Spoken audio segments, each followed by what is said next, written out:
पहले प्यार का दर्द रहा जिंदगी भर।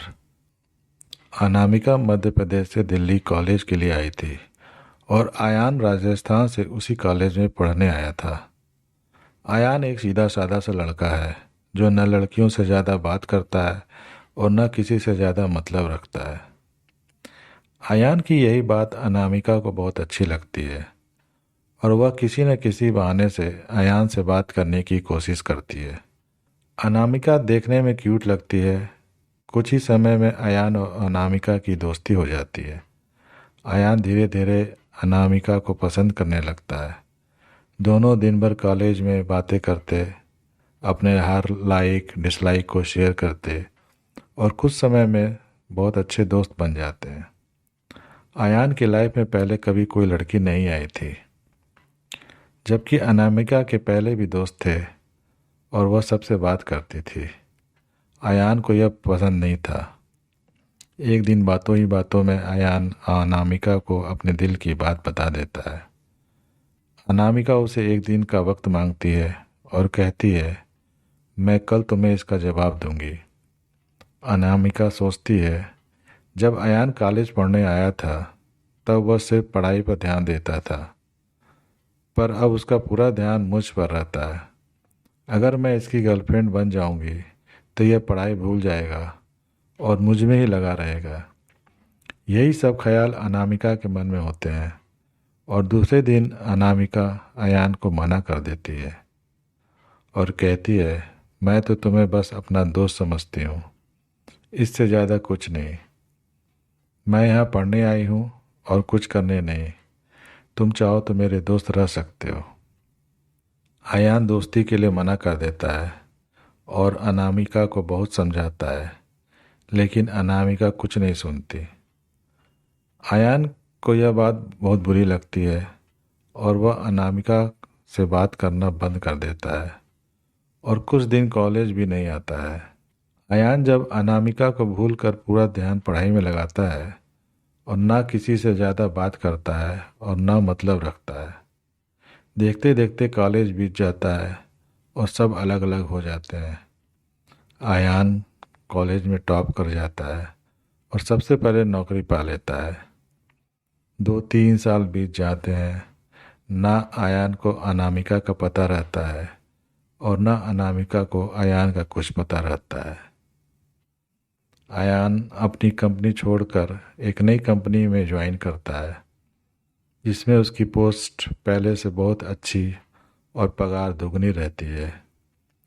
जब अयान पहले दिन ऑफिस जाता है तो उसे पता चलता है कि अनामिका इस ऑफिस में उसकी जूनियर है। वह उस पर बिल्कुल भी ध्यान नहीं देता है और काम में ही लगा रहता है। कुछ दिनों ऐसे ही चलता है, पर दोनों एक दूसरे को पहले से जानते थे और एक दिन दोनों को एक ही प्रोजेक्ट के लिए साथ में बाहर जाना पड़ता है। प्रोजेक्ट के बाद न चाहते हुए भी अयान और अनामिका की बात होने लगती है।